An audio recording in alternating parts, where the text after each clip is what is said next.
All right, buckle up, everybody. We're diving deep into Bitcoin today. Sounds good. You've really gone all out with the research material you sent over. Yeah. Articles, studies, even some YouTube videos in the mix. hmm So clearly you're not just skimming the surface here. You want to get to the heart of Bitcoin. It seems like it. Oh, we're definitely going to try to do that. All right. So, forget mining and market caps for a second. Okay. Let's rewind, go back to the very beginning. All right. Where did this whole idea of a decentralized digital currency even come from? Well, before Bitcoin, there was this movement brewing, Okay. kind of under the radar, mostly in the 90s.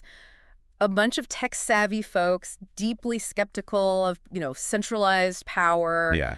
and fiercely protective individual liberty. They call themselves cypherpunks. Cypherpunks. Okay, I got to admit, it sounds a little sci-fi, Right. like straight out of the cyberpunk novel. It does have that kind of mystique, doesn't it? Yeah. But these were real people, pioneers, who saw the internet as this tool for freedom. Yep. And cryptography was their weapon of choice. Interesting. They truly believed in a world outside the usual power structures. So they were early adopters of the internet, but wanted to use it to build something entirely new. Exactly. But how did they even come up with the concept of digital currency? Well, one of their early inspirations was this cryptographer named David Chaum. Back in the late 80s, he created DigiCash. DigiCash. Yeah, one of the first attempts at digital cash focused on privacy. Interesting. It was revolutionary for its time, but it never really caught on. Why not? What was the issue? The main problem was that it still relied on a central authority, Chaum's company, to handle the transactions. And that's where the cypherpunks kind of went in a different direction. Got it. They wanted true decentralization, like no central control whatsoever. And they believed cryptography held the key. So that's where this whole blockchain idea comes in. Exactly. The whole distributed ledger thing where everyone has a copy, Yeah. making it, transparent and hard to mess with. Exactly. You can't talk about Bitcoin without understanding the blockchain. Right. It's like, think of it as a digital record of all transactions. Okay. But instead of one entity maintaining it, Yeah. it's kept by a whole network of computers. Okay, so who are these computers? Mm. And how do they maintain this record? I mean, how do you stop someone from, manipulating the system? That's where the real genius of the blockchain comes in. Yeah. Each block of transactions is linked to the one before it. Yeah. Using cryptography, creating this chain that's incredibly difficult to change. Uh-huh. To add a new block, computers on the network, we call them miners. They compete to solve these complex math problems. Oh, wow. It's called proof of work, and it needs a ton of computing power. So these miners, they're like the bookkeepers of the Bitcoin network. But instead of ledgers and pens, they're using massive computing power to, validate transactions. Exactly. That's wild. And I'm guessing that takes a lot of energy. It does, and that brings up a whole other issue about Bitcoin's environmental impact. But for now, let's stick to the early days. Right. The cypherpunks were trying out different things, like Hal Finney had this thing called Hashcash, and Nick Szabo came up with BitGold. But they hadn't quite figured it all out. Okay, so you have all these brilliant minds working on this decentralized digital cash idea. Yeah. But something's still missing. Then, bam, 2008, Yep. right in the middle of a global financial meltdown. Enter Satoshi Nakamoto. This mysterious figure, using a pseudonym, drops a white paper outlining a brand new system, Bitcoin. Okay. It took all the best bits from previous ideas, digital scarcity, cryptography, a decentralized network, to create this peer-to-peer electronic cash system. Wow. No banks, no governments, just pure code. So this is the birth of Bitcoin. That's it. And the timing is, incredibly significant, right? Absolutely. The world is losing faith in the traditional financial system. Yep. And here comes this radical alternative. Perfect timing. People were craving something different, something that promised transparency and freedom from, central control. Right. This really resonated with tech enthusiasts and libertarians. Okay. They were among the first to embrace Bitcoin. So it was a truly revolutionary concept. Yeah. A digital currency operating outside the traditional financial system. But I imagine it was tough convincing people to actually use it at first. Oh, absolutely. Yeah. In those early days, Bitcoin was complex, volatile, Yeah. and there weren't many places you could even use it. Yeah. Imagine trying to explain this newfangled, decentralized digital currency to someone back then. It must have sounded like something out of a science fiction movie. It must felt like trying to pay for groceries with like monopoly money. Right. But obviously something changed Yeah. because Bitcoin is not just some niche experiment anymore. It's making headlines. It's being debated in government hearings. Yeah. So what happened? A few key things helped Bitcoin gain traction. One was the emergence of Bitcoin exchanges, like Mt. Gox. These platforms allowed people to trade Bitcoin for traditional currencies. So to escape the traditional financial system, Bitcoin had to, at least partially, connect with it. Yeah, it's kind of ironic, It is. but it also made it easier for people to buy and sell. Right, but wasn't this also the start of some trouble? It was a double-edged sword.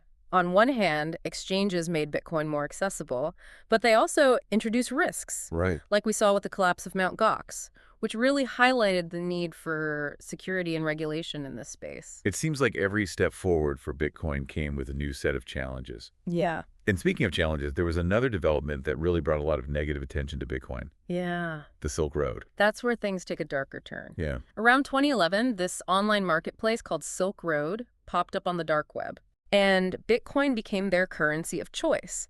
They used Bitcoin's anonymity combined with the privacy network Tor to keep their operations hidden. So the very features that made Bitcoin attractive to people seeking financial freedom and privacy were being exploited for illegal activities. Yeah. That must have gotten the attention of law enforcement pretty quickly. It did, and it led to a major crackdown. Okay. The FBI shut down Silk Road in 2013 Wow. and arrested its founder, Ross Ulbricht. This event really thrust Bitcoin into the public spotlight, but for all the wrong reasons. It painted this picture of Bitcoin as the currency of criminals, Yeah, which must have been a huge setback for the community. it was. And I imagine it also caught the eye of regulators. Absolutely. Yeah. The Silk Road saga raised some serious concerns about Bitcoin's role in all this. Right. And it brought the cryptocurrency under intense scrutiny from lawmakers. This is where a key figure enters the scene. Benjamin Lawsky. He was a New York regulator, determined to bring some order to what he saw as the Wild West of crypto. Ah, yes, the bit license. I remember reading about all the controversy surrounding that. Didn't some people argue that it would stifle innovation and drive Bitcoin businesses away from New York? The bit license was a major point of contention in the Bitcoin community. Some, like the Winklevoss twins, believed that working with regulators and accepting some level of oversight would legitimize the industry. Oh. But others saw it as a betrayal of Bitcoin's core principles. Interesting. They feared that too much regulation would crush the whole spirit of decentralization and innovation. So it was a clash between those who wanted to operate within the existing system and those who wanted to create a system outside of it. Exactly. Quite a dilemma. It was, and that debate's still going on today. But before we get too deep into regulations, there's another big development happening around the same time. Okay. Wall Street started to take notice. Wait, Wall Street? The very institution that Bitcoin was meant to disrupt. That seems kind of counterintuitive. Why were they interested?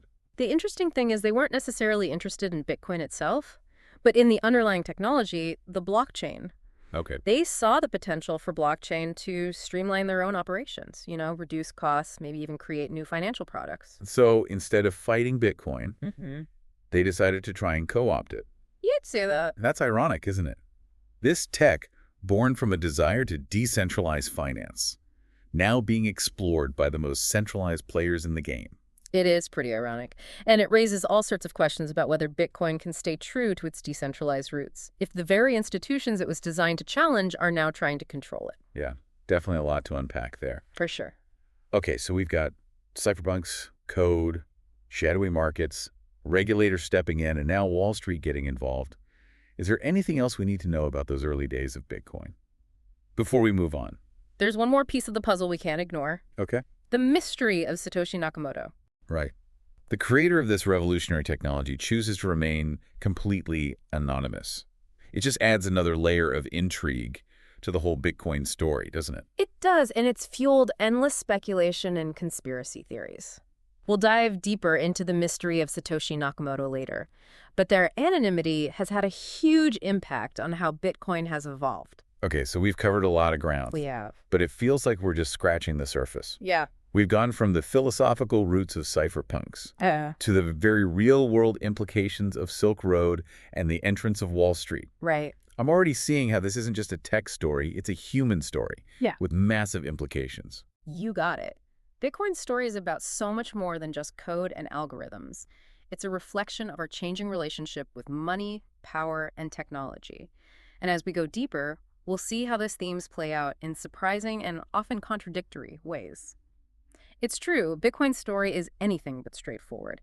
It really challenges us to think about what money even is and the systems we've built around it. And as we dig more into Wall Street's involvement, it gets even more complicated.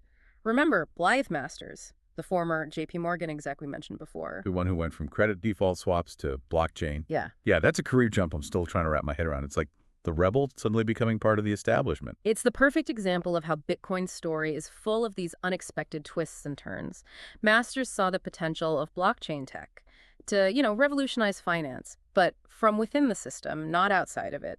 She started this company called Digital Asset Holdings, focused on building blockchain solutions specifically for financial institutions. So is this where Wall Street's attempt to, like, co-opt blockchain for their own purposes begins? Yeah. To basically take this decentralized technology and centralize it again? There's definitely that tension there. Some saw it as a chance to make the existing systems more efficient, more transparent, but others in the Bitcoin community saw it as a hostile takeover. They worried that Wall Street would create these private blockchains, like closed systems that would only benefit a select few. Kind of like taking the open source code of Bitcoin and turning it into proprietary software. That seems to go against the whole idea of decentralization. It does, and it fueled this debate that's still going strong. The purists, they believe Bitcoin should stay decentralized, a peer-to-peer currency, free from any outside meddling. Then there are those who think blockchain can be used to improve the current financial system, to make it more efficient, more accessible. So two different visions for the future of Bitcoin, almost like a philosophical debate, idealism versus pragmatism. Exactly. But how did this tension play out in the real world? Were there any specific events that, highlighted this conflict? The story of Charlie Shrem and BitInstant is a good example. He was one of the early pioneers, created one of the first Bitcoin exchanges in the US, but he ended up in prison. It's a cautionary tale about the challenges of navigating this new, unregulated space. His story is fascinating because he wasn't some, shady character trying to game the system. From what I understand, he was a true believer in Bitcoin. So what went wrong?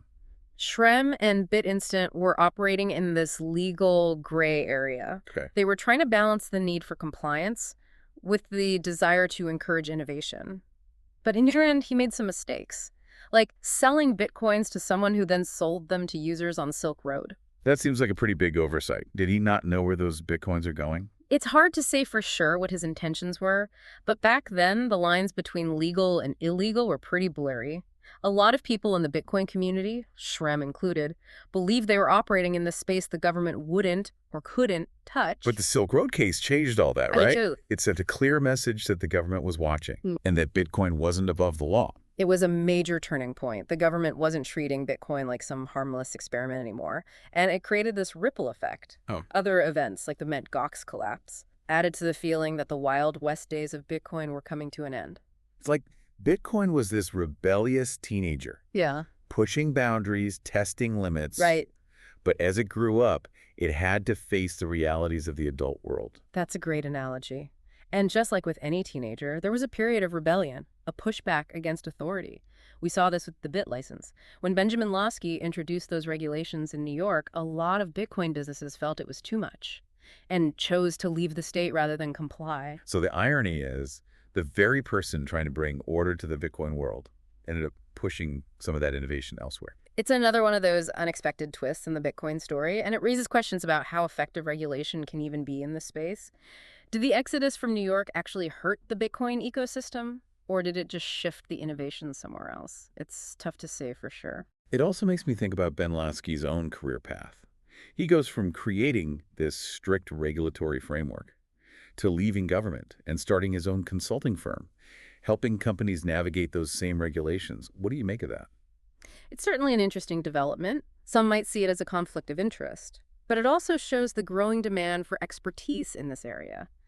As Bitcoin gained traction, governments and businesses needed help understanding it. It's almost like Lasky himself represents that changing relationship between Bitcoin and the establishment. First, he tries to control it. Then he profits from helping others deal with that control. Yeah, it's a reminder that Bitcoin's story isn't just about technology, it's about human nature, about that constant back and forth between those who want to control and those who want to innovate. And as we go forward, it'll be interesting to see how this dynamic continues to play out. Okay, so we've talked about Wall Street's interest in blockchain, the challenges of regulation, and the clash between idealism and pragmatism. But what about everyday people? Where do they fit into all of this? That's where things get even more nuanced. Remember those billions of people worldwide who don't have access to traditional banking? Bitcoin could be a lifeline for them. It's like we talked about earlier with remittances. Being able to send money directly to family overseas without going through banks or paying crazy fees. Exactly, and as more people get smartphones, especially in developing countries, Bitcoin becomes even more accessible. It's a tool for financial inclusion, a way for people who are shut out of the global economy to participate. That's a really powerful argument for Bitcoin's potential to do good. But let's be real, for a lot of people in developed countries, Bitcoin is still seen as this volatile, risky asset. That's true, the price swings have definitely attracted speculators and created a lot of hype. But you have to remember, Bitcoin is still relatively new. It's evolving, just like the internet did in its early days. So you're saying we need to take a long-term view, that Bitcoin's true potential might not be higher for years, maybe even decades. It's still early days in this experiment, and it's an experiment with incredibly high stakes. The very nature of money is being challenged, and the outcome is uncertain. This makes me think about those early internet adopters. They probably never imagined how it would change the world. Are we at a similar point with Bitcoin? We might be. It's impossible to predict the future. But one thing's for sure, Bitcoin has already had a huge impact on how we think about money, finance, technology, and the story's far from over. It's really incredible to think about how far Bitcoin has come. Yeah. We've gone from those theoretical discussions among cypherpunks Mhm. to actual real-world applications Mm. and Wall Street embracing blockchain tech. Mm. It's clear that Bitcoin has touched so many different parts of our world. It really has. And as we wrap up our deep dive here, it's worth taking a step back and considering the bigger picture. Because Bitcoin isn't just about code and transactions, right? It's about power, control, the future of finance, all of that. Makes you wonder what those early cypherpunks would think about where Bitcoin is today. Would they be excited about it going mainstream? Or worried about the influence of institutions like Wall Street? It's an interesting question. I think they do both, to be honest. Yeah. Thrilled to see their vision of a decentralized system taking off, but also wary of it potentially being co-opted by the very powers it was meant to challenge. It's like this constant push and pull between idealism and reality, isn't it? Exactly. The desire for a truly decentralized system, butting up against the need to work within existing power structures and financial systems. Exactly. And that tension is at the heart of a lot of the debates around Bitcoin today. Like, take regulation, for example. Some people say it's crucial to stop fraud and protect consumers, while others think it just stifles innovation and goes against the whole point of decentralization. Yeah, it seems like finding that sweet spot, that balance between encouraging innovation and making sure Bitcoin is used responsibly, that's going to be key for its future. But even beyond the regulatory stuff, there are these broader societal impacts to think about. For sure. One of the most interesting things about Bitcoin, to me at least, is its potential to empower people and communities, Right. especially those who've been left out by the traditional financial system. Right. We've talked about remittances and financial inclusion, Mm. but could Bitcoin go even further? Could it play a role in actually challenging existing power structures? That's a question a lot of people are grappling with. Could decentralized finance powered by blockchain tech offer a real alternative to traditional banks and lenders? Could it lead to more equitable financial services that are accessible to everyone? Those are big questions. Sure. And it's exciting to imagine the possibilities, but we got to be realistic too, right? Right. What about the environmental impact of all that Bitcoin mining? Yeah. And couldn't the anonymity it provides be used for, well, not so good things? Those are valid concerns for sure, and they show just how complex this technology really is. Bitcoin's not a magic solution. Right. It has the potential for good and bad. It's up to us to think carefully about its implications and guide its development in a responsible way. It feels like we're only just starting to grasp the full impact of Bitcoin on the world. It's a story that's still being written, and we're all part of it in some way. That's what makes it so fascinating. Bitcoin isn't just a technology, it's a social and political phenomenon. It challenges us to rethink our whole relationship with money, power, control. And it forces us to confront some really fundamental questions about the kind of future we want. So as we wrap up this deep dive, I'm left feeling a mix of, I don't know, awe and cautious optimism. I get that. Awe at just how ingenious and potentially world-changing this technology is, and cautious optimism about its ability to maybe create a more just and equitable financial system. Yeah. But ultimately, the future of Bitcoin is in our hands. And that's a responsibility we should all take seriously. We need to be having open and honest conversations about the potential upsides and downsides of Bitcoin and work together to steer its development in a way that reflects our values. It's like a call to action for all of us to really engage with this tech, to understand all the complexities, and be part of the conversation about its role in the world. Because the future of finance is being shaped right now. It is. And it's up to us to decide what that future looks like. That's a great way to put it. The future isn't set in stone. It's being created every single day through the choices we make, the technologies we build, the conversations we have. And Bitcoin is one of the most fascinating and challenging technologies we've ever come across. So to you, dear listener, keep exploring Bitcoin. Keep asking questions, keep learning, keep engaging with this incredible tech. Because the more informed we all are, the better equipped we'll be to shape a future where Bitcoin benefits everyone, not just a select few. Well said. And with that, I think we've reached the end of our deep dive. It's been quite a journey exploring the origins, evolution, and implications of Bitcoin. Thank you for joining us on this deep dive. We'll be back soon with another fascinating topic. Ready to explore new depths of information and uncover the hidden connections that shape our world.